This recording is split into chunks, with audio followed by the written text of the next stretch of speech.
The views and opinions expressed on the Craig L. Hay Show do not necessarily reflect those of Westgate Resort ownership or management. And now, on with the show. This is the Craig L. Hayes Show. All right, we're back with episode 2 with Shawn Wayne, not to be confused with Howdy Pilgrim, John Wayne. So, but Shawn is here. He's a performer. He's worked in wardrobe for many years in some of the biggest shows. I mean, probably I'm going to have to say it was probably the biggest production show in Las Vegas, Jubilee. I mean, I don't think there's any that was bigger than that one. That was a huge production show. But we're talking about doing your own performing and such, and doing the female impersonator shows. And just to let you know, I've worked on Boylesque with Kenny Kerr. I worked on Lacage, when it was over there.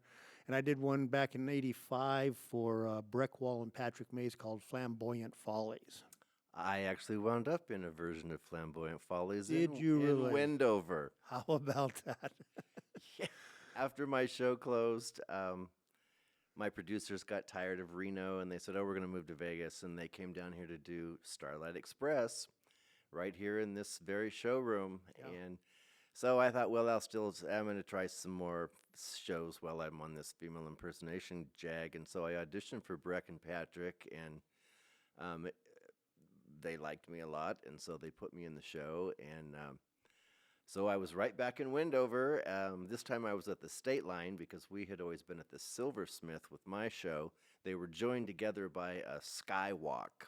Okay. And it was a big plastic bubble that went between the hotels and connected them. And they had shows in both showrooms. And so that was my last real professional show that I did. I mean, you always do little bar shows and stuff, but that was really one of the last professional ones. And Breck and Patrick were kind of winding down at that stage. And so it was a lot of fun. We had so much fun in Wendover. It was fun hanging out with the locals. There was a lot of Mexicans in Wendover because of the hotels. They needed people for, the food service and hotel maids and stuff. And so we would always go hang out with, the townspeople after the show and everything, and kibitz and drink and go to the pepper mill and different, bars and stuff and hang out. So it was really a lot of camaraderie between the employees of the hotel and the performers that would come and stay in certain rooms that they had off to the side of the hotel for whenever you were, performing. So we had kind of our own little community there around the laundromat where we would all hang out and, like I said, knock back a couple beers and, have fun, play card games and cribbage and stuff like that after the show, to try and wind down. Yeah. But yeah, it was always nice to get back to Vegas and back to Jubilee and back into my regular groove. And it was funny because, growing up, we were always huge fans of the Osmonds and the Jackson 5. And, I never guessed that growing up that I would wind up dressing these people. In the end, I wound up working with Donnie and Marie, and I dressed them for their last TV show was filmed over at the new MGM Grand theme park. And then I eventually also worked with the Jacksons when they did their big Jackson Family Honors show at the new MGM. And I just fell into a bunch of extra gigs that were always, famous people that growing up I would listen to, the Fifth Dimension, and I wound up dressing both the girls, Florence LaRue and Marilyn McCoo, in the celebrity room next door. We would, on our day off, you could go work the headliners if you really wanted to work 7 days a week, which after being broke, I never took a day off. Yeah, I got to make up a little time and money there. So Yeah, my boss used to chastise me. She said, "You never take your vacation." I said, "Well, yeah, and I will when I want to go see a show." Exactly. No, that's what we're all. The life of stagehands. I include wardrobe, and when I say stagehands, it's a very open for AV techs, for everybody, convention workers, stagehands. man, we're pretty bad about taking every job that comes along and 2 and 3 jobs. You know, we're really bad about that. But yeah, Breck Wall, and Patrick. I worked with them for such a long time down there at the Mint Hotel down here in Las Vegas, and I'll tell you what, I got to be such good friends with them that I would get the phone call once a week, probably once every other week from Breck, and I'd pick up the phone. Hello, hi Craig, this is Breck. I'd go, uh-oh. Okay, Breck, tell me the joke. And you know how bad his jokes are. Oh, they were like, ugh. Breck's Christmas cards were The Christmas cards were even worse. For sore eyes. So we have that in common, and I've been to his house many, many, many times over there on the golf course when he was over there, and I miss him. It's one of those things. It's one of those guys that was so good with me and worked with me in Michael Darren, the choreographer, lighting guy for their shows, and they were just excellent people. I just loved working with them when I do it, and now Breck's gone, and all these guys are gone. Yeah, that was the end of the era. I was Yeah. just amazed when I went to Breck's house for Thanksgiving dinner one year, and I saw all of the marquees that his show Bottoms Up was on. He played almost every major Everywhere, casino, yeah. and started at Caesar's Palace. He went right through the list. He had co-stars in the show that had been on Laugh-In, and he had Nancy Nancy Austin. He had an all-star cast of backup players in that show, and I used to think when I would look at the promo for it, I'd think, boy, what is the draw on this show? And then when I saw the show, I was just flabbergasted at how entertaining it was. You would just die laughing And the it was whole just show. the simplest jokes and just the best burlesque blackout skits and The run-ons, tell a joke, run off, Yep. and, bang, bang, bang, bang, and it was fast. It was bang, bang, bang, bang, bang, and it was just, a lot of people would have to come see it 2 or 3 times because they were laughing at the joke, and they had just told another joke, and you miss it because you were laughing so hard. So you'd keep seeing people come back and forth, But it was the vaudeville slapstick. It was so much fun, But and Breck and his group, I was pretty young at the time when I was working with. I was on my 21, 22 years old, and so working their show, doing the lights and sound and everything like that. Man, I'll tell you, you had to be on the ball with their show, and that taught me you better just be on the money with these guys. That was when you learned. We learned at Jubilee. Luckily I had worked at Jubilee before I actually worked on the other side of the curtain in my female impersonation show because I knew I watched it and I studied it and I mopped up the timing and the lighting and the entrances and the exits and all of the things that go into making a successful show that is exciting for the audience to watch. I had a perfect blueprint, watching the show Yeah. as I was, because you were always backstage on the stage waiting for the performance to run off. So you saw every number from the side, you heard every song. Unfortunately, the musicians had gone on strike right prior to that, and then they never came back to really performing live music for the production shows. It was just the end of an era. So sad. Yeah, it was. It was very sad when all that happened, and that was that right around the 1990. Yep. Yeah, it was bad watching these guys go out of work on. I love live music. The canned music is, live stuff. That's where it was at. Yeah, you learn so much from these guys. Just standing on the sides and watching these guys perform, and it's just amazing. Especially when you get guys that've been doing it for so long, like the Breck Walls, and their timing down and understand it. And I used when I won that talent show here was a year and a half ago, whatever it was. That was from Flamboyant Follies. That number that I did. I was from remember that Flamboyant number. Follies. The You show- know. My friend Billy Smith used to do that number. Yeah, it was Joe DeNova did it when I was doing it, and I was doing it more as a tribute. I've never done it since then, and I probably will never do it again. It was a tribute to those guys because those guys, were so amazing to work with. And I just wanted to, but that's where I got the timing down. That's where I got all this stuff, and I learned it all from them. But anyways, that's my bit. This is about you, not me.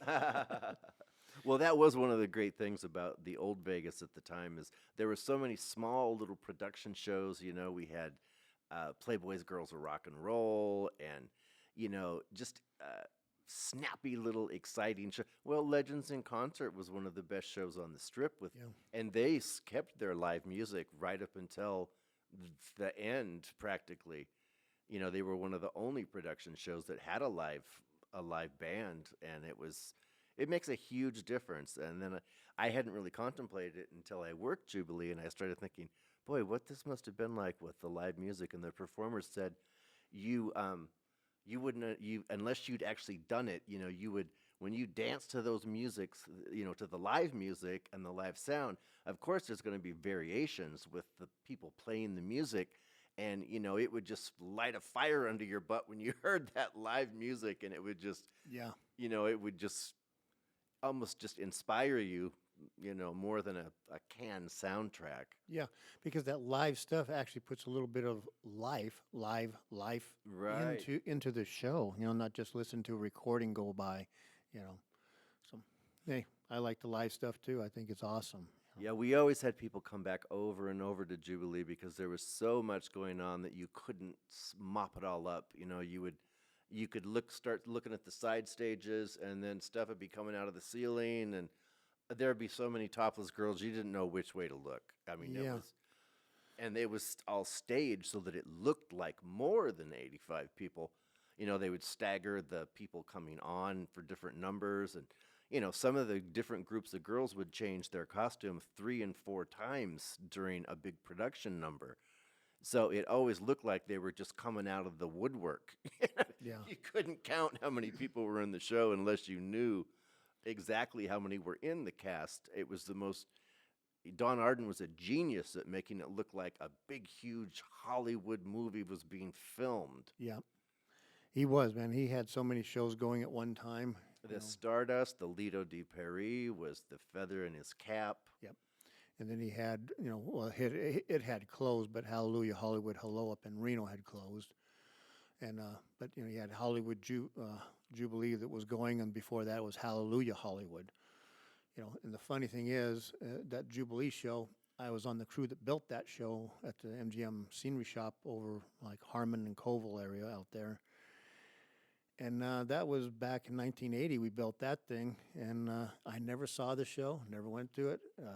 Could tell you how every single piece works, but never saw it or anything like that. But his was just spectacular shows. They were just. So we have something in common on that.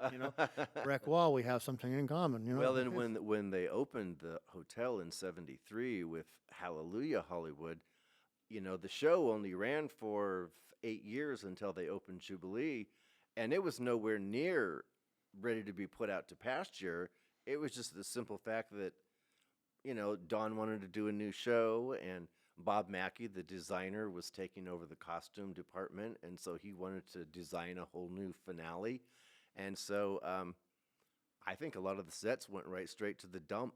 I mean, you just like we blow everything up and burn it down, Yep. everything went right to the dump. And Yeah, it actually all did, and because everything was built, the stairs, everything was built at the shop that we were in, and the flats, everything, and it was actually, there was like. It was a huge warehouse, like 80,000, 100,000 square foot warehouse, and the steel shop was in one section. You'd build all the frames, you'd build everything, then you'd roll everything into the wood shop area. They'd put the stairs on, they'd do the siding, they'd do all that. Then they would do the paint shop would do it. It would just roll and then it would roll out the door onto the trucks and over to the place. Well, it's so amazing that the sets from Jubilee were so gigantic that they're still setting backstage in the basement, and chances are they're never going to remove them because, a lot of that was the pieces were brought to the hotel, and the final, put the Titanic. The Titanic is an amazing set And piece. it's huge. That dolly it rides on is massive. Really, the first time I saw the show and they sank the Titanic, and I saw that thing sinking into the floor on the elevator with the smoke and the waves, I was just flabbergasted. That turned out to be one of my favorite numbers in the whole entire show. But there were so many pieces. There was the Samson and Delilah. it would take 20 stagehands to push one piece because they were so enormous. And I mean, when you've got sets that heavy and that large, it tears the floor apart. I mean, they were constantly trying to fix the floor, just from the weight of rolling those sets back and forth. And Yeah. with the show running 6 nights a week, we never closed. I think the first time the show ever went dark was during the 9/11 attack.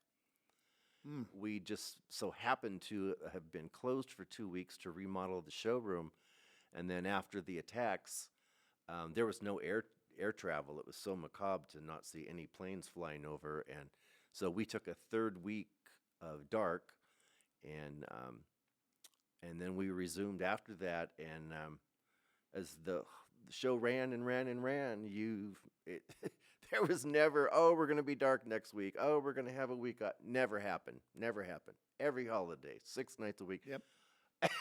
I mean, a lot of times you'd work 7 because then you would have things coming into the room on that 7th day. Or I did a lot of work with the showgirls where they would go do other events around town, and they would always have to have wardrobe with them to quickly throw them into their costumes and get their feather backpacks on and their headdresses, and do a big publicity event or a small venue. And then, of course, we had to instantly get the stuff off of them and get them back to the hotel for the real show.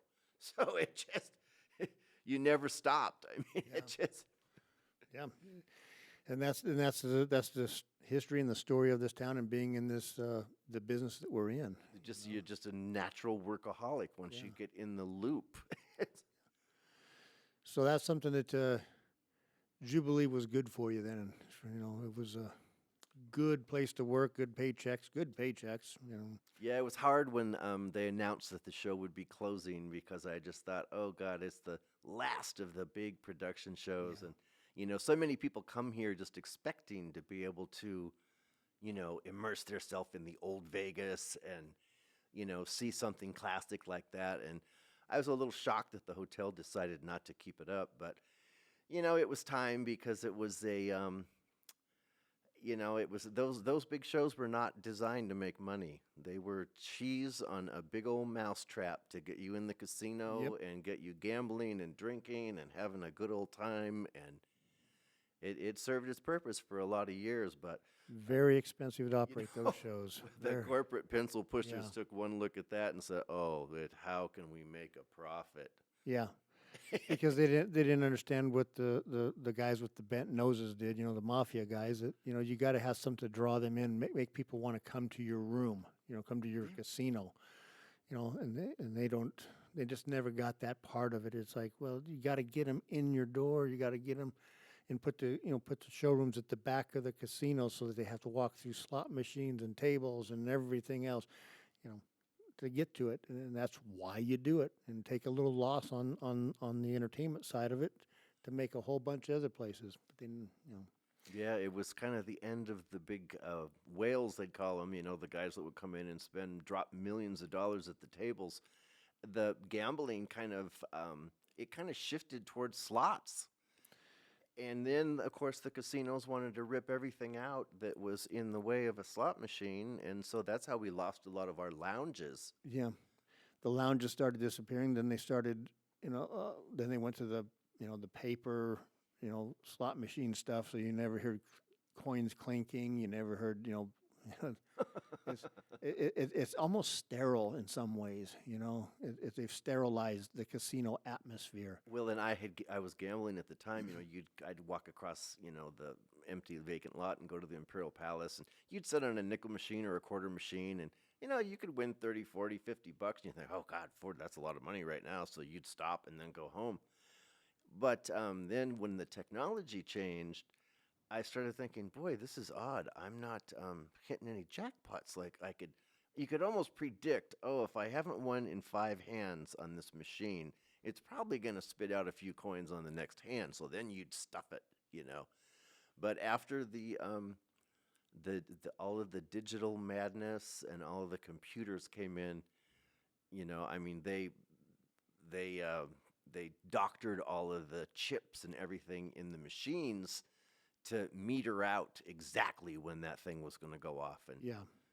I mean, of course, they're going to let someone win every so often just so that, people don't get discouraged. Oh, no one's winning. No one's winning. Someone's got to win to keep the excitement up. But it just seemed harder and harder after all of the old school slots were pretty much gone. Mm-hmm. It just became a bunch of one-arm bandits. Or the one thing I hated was the one where you would just sit there and keep pushing the button. You you didn't even pull the arm. Yeah, you had a choice. You could hit the button or you could pull the slot arm, and people were just gotten to the point they were so lazy they would just hit the button. And then the actual taped sound of coins falling into the bin, which was, there were no coins falling anywhere. No, it's the corporate. That's why I say they've sterilized it so bad on so many aspects of it. And that's too bad because Vegas had that certain vibe when I was a kid. You could go in there and hear slot machines going off, people partying, screaming, hollering, having fun, stuff like that. You don't really hear that too much anymore. It's Well, and everyone thought when Atlantic City opened that it was going to ruin Vegas and we weren't going to get the customers we used to. But, there's nothing like Vegas. There's nothing like the atmosphere here. There was nothing like the casinos they built. Atlantic City was cute, a little. I mean, if people on the East Coast wanted to go gamble and have some fun and go see shows and stuff, it served its purpose, but you could never really replace Vegas. And before we end this episode, I'll tell you the story with Steve Wynn, why he left Atlantic City. Steve Wynn, he had the Golden Nugget back in Atlantic City, and he got to the point he was like, I'm going to build some more properties. Where should I build it? Well, he took a whole bunch of people out of the casino in Atlantic City, took them to a room, and said, put all the money you have on the table in front of you. I'm going to match it and give it back to you. This is an experiment just to see what people are spending here. And so people put everything they had. They're digging for pennies, whatever they could find, because he's going to match it. He's going to walk by and say, "Oh, you have blah blah blah. Here's yours." It averaged out that the people on the East Coast, Atlantic City, had about $88. Really? Yeah. He did the same experiment at the Golden Nugget in Las Vegas. The average person had over 600. He sold Atlantic City very quickly and concentrated and built the Mirage and everything else, so he knew this was where he was going to do it. So, simple experiment, told you everything you needed to know. Yeah, like you say, Atlantic City's cute and all that stuff, but it's not Las Vegas. Nowhere near Las Vegas.